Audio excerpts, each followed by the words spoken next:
తాకట్లో ఉన్న మీ బంగారాన్ని విడిపించి ఆ రోజు ఆన్లైన్ రేటుకి కొంటాం. Sharma gold company. నమస్తే, వెల్కమ్ టు సుమన్ టీవీ. నేను మానస. ఈరోజు మనతో పాటు ఉన్నారు ప్రముఖ ఆధ్యాత్మికవేత్త, హనుమాన్ మరియు శ్రీ విద్య ఉపాసకులు సిస్లా జయశంకర్ గురుగారు. వారితో మాట్లాడదాం. గురుగారు నమస్కారం అండి. గురుగారు, మామూలుగా ఒక ఇంటిని చూసామనుకోండి, ఆ ఇంట్లో వాస్తు ఏ విధంగా ఉన్నా అనేది మామూలుగా తెలుస్తూ ఉంటుంది. అయితే ఎనర్జీ లోపించింది లేదంటే ఎనర్జీ అవసరం ఉంది అనే విషయం ఎలా తెలుస్తుంది? అండ్ అలాగే ఇప్పుడు వాస్తు దోషాలు కావచ్చు, లేదంటే నెగిటివ్ ఎనర్జీ ఉంది అనుకోవచ్చు ఇంట్లో, అప్పుడు దాన్ని ఎలా సరి చేసుకోవచ్చు అంటారు? ఇప్పుడు ఈ ఎనర్జీ వాస్తు విషయానికి వచ్చేసరికి, ఈ ఎనర్జీ వాస్తులో వచ్చేటప్పటికి మొట్టమొదటి నెగిటివ్ ఎనర్జీ జియోపతిక్ స్ట్రెస్ అంటారు. జియోపతిక్ స్ట్రెస్ ఓకే, అంటే భూగర్భం నుంచి వెలువడే ఒత్తిడి.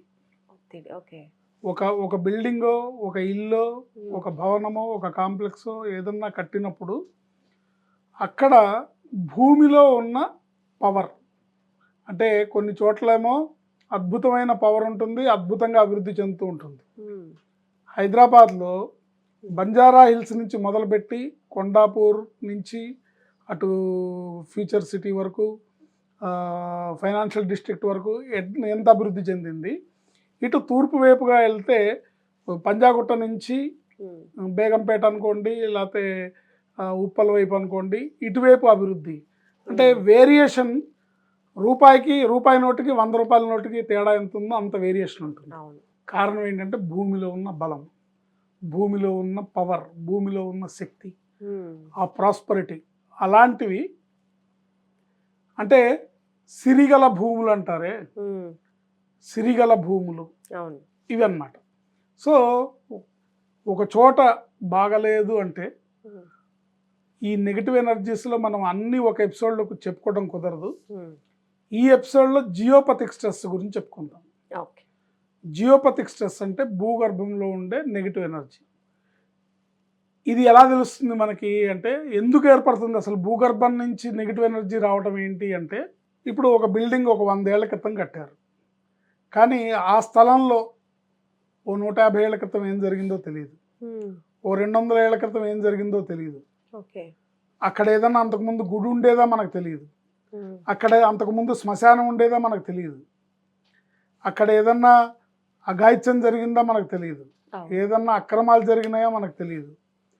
ఏదున్నా దాని తాలూకా ఎనర్జీస్, సపోజ్ ఒక మర్డర్ జరిగింది, ఎవరినో తీసుకొచ్చి అక్కడ పాతి పెట్టారనుకోండి, ఎప్పుడో 100 ఏళ్ల క్రితం అనుకోండి, బట్ దాని తాలూకా ఎనర్జీ భూమిలో నెగిటివ్ అనేది ఉంటుంది. హైదరాబాద్లో మోస్ట్ ఆఫ్ ది అపార్ట్మెంట్లు శ్మశానాల్లోనే ఉంటాయి. శ్మశానాలు కబ్జా చేసి కట్టిన బిల్డింగ్లే చాలా ఉంటాయి. ఇలా ఆ జియోపతిక్ స్ట్రెస్ అనేది భూగర్భం నుంచి వెలువడే ఒక నెగిటివ్ శక్తి. అది ఎందుకు వచ్చింది అనేది మనకు తెలియదు, బట్ అది ఉందా లేదా మనం ఐడెంటిఫై చేయొచ్చు. ఒకవేళ అది ఉంటే దాన్ని ఎట్లా రిస్ట్రిక్ట్ చేయాలో మనకు తెలుసు.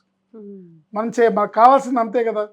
గతంలో ఇక్కడ ఏం జరిగింది, ఇప్పుడు నేను ఒక చోట మా బిల్డింగ్లో, మా విల్లాలో మేము ఉంటే, నేను కూర్చుంటే నాకు ఎప్పుడు అమ్మవారు కనబడుతూ ఉంటుంది. సో అది కట్టిన వాళ్ళని అడిగాను, ఏమండి ఇంతకుముందు ఇక్కడ ఏముండింది అంటే, ఇక్కడ గోశాల ఉండేదండి, ఒక గోవు చనిపోతే మేము ఇక్కడ పాతి పెట్టాము అని. సో అలా అంటే అక్కడ ఏముంది అనేది మనకు తెలియదు. సో ఈ జియోపతిక్ స్ట్రెస్ అనే నెగిటివ్ ఎనర్జీ కనుక ఉంటే ఆ ఇంట్లో నెగిటివ్ సంఘటనలు జరుగుతుంటాయి. ముఖ్యంగా గ్యాస్ట్రిక్ ప్రాబ్లమ్స్, అకాల భోజనాలు, వండుకున్నదంతా పారేయడము, ఎవరు టైంకి తినకపోవడము, తింటారు ఇంట్లో అందరూ తింటారని వంట చేయటము, ఎవరికి వాళ్ళు రకరకాల కారణాలతో ఆ భోజనం చేయకపోవడము, రాత్రికి మిగిలిపోయిందని పారేయడము, మగవాళ్ళకి గ్యాస్ట్రిక్ ప్రాబ్లమ్స్, ఆడవాళ్ళకి హార్మోనల్ ఇంబ్యాలెన్స్, ఇర్రెగ్యులర్ సైకిల్స్, ఇవన్నీ కూడా ఆ జియోపతిక్ స్ట్రెస్ వల్ల వస్తాయి. ఇవన్నీ కూడా వాటి వల్ల వస్తాయి.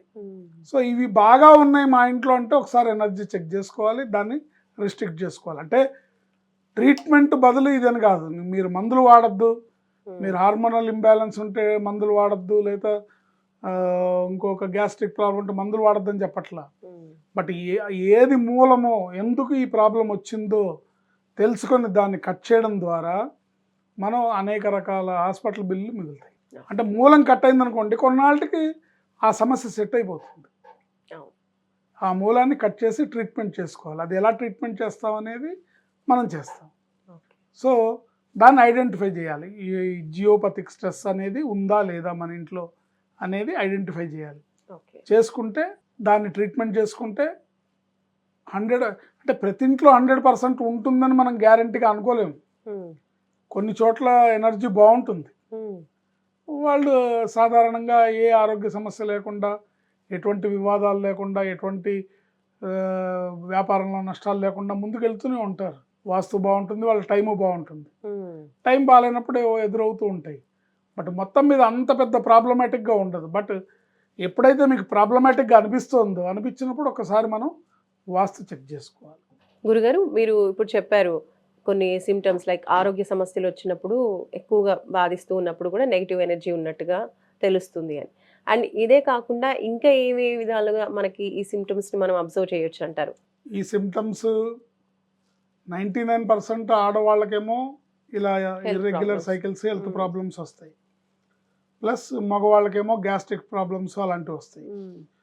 ఇది ఇలాగే ఈ ఎనర్జీ ఎక్కువగా కంటిన్యూ అవుతూ దానికి కనుక ఆ ఎనర్జీని రిస్ట్రిక్ట్ చేయకపోతే ఏం జరుగుతుంది, గ్యాస్ట్రిక్ ప్రాబ్లం ఉన్నందువల్ల మోషన్ ప్రాబ్లం అనో లేకపోతే హార్ట్కి సంబంధించినను సంథింగ్ అంటే ఫర్దర్ కాంప్లికేషన్స్ లీడ్ చేయడానికి దారితీస్తుంది. ఓకే. అట్లాగే ఆడవాళ్ళకి ఈ హార్మోనల్ ఇంబ్యాలెన్స్ ఇలాంటివి ఉన్నాయనుకోండి, వాళ్ళు ఇంట్లో ఉన్న పని చేసి, లేదా హౌస్ వైఫ్ అయితే హౌస్ వైఫ్, లేదా వర్కింగ్ ఉమెన్ అయితే వర్కింగ్ ఉమెన్కి ఇంకా ఎక్కువ స్ట్రెస్ ఉంటుంది. అంటే ఇంట్లో పని చేయాలి, బయట పని చేయాలి. పొద్దున్నే అన్ని సర్ది పిల్లలకి హస్బెండ్కి బాక్సులు సర్ది తను బాక్స్ సర్దుకొని ఉద్యోగానికి వెళ్ళాలి. మళ్ళీ వచ్చిన తర్వాత ఇంట్లో పని అంతా మళ్ళీ తనే చేయాలి కదా. సో ఆ స్ట్రెస్ ఎక్కువైపోతుంది వాళ్ళకి. ఈ స్ట్రెస్ వల్ల అశాంతిగా ఉంటుంది. చిన్న మాట అంటే భరించలేని తత్వం వస్తుంది. చిన్న మాట అంటే తట్టుకోలేని ఇది వచ్చి అది వాదన కింద టర్న్ అవుతుంది.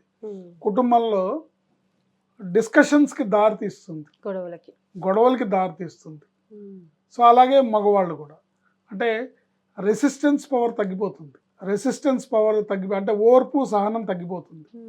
తగ్గిపోయేటప్పటికి చిన్న మాట అది నెగ్లిజిబుల్ అయినా కూడా అది చాలా పెద్దగా కనబడుతుంది అనమాట. నన్ను అంటావా, నేను ఇంత కష్టపడుతున్నా, నేను ఇంత చాకరీ చేస్తున్నా, కుటుంబం కోసం ఇంత చేస్తున్నా అని అది పెద్ద గొడవకి డిస్కషన్కి దారితీస్తుంది. ఆ డిస్కషన్ మళ్ళీ సర్దుమనడానికి 2-3 రోజులు టైం పడుతుంది. సో ఇలాంటి ఒకదానికొకటి సైడ్ ఎఫెక్ట్స్ వచ్చే అవకాశాలు ఉంటాయి.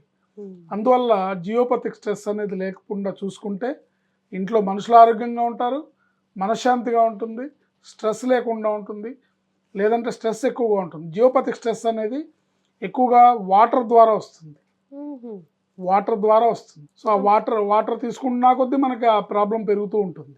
ఓకే, ఎందుకంటే భూమి నుంచి వచ్చేది వాటరే కదా. సో ఆ ప్లేస్లో స్టోర్ ఉండే వాటర్ ద్వారా ఇది ఎక్కువగా మన బాడీలో చేరుతూ ఉంటుంది.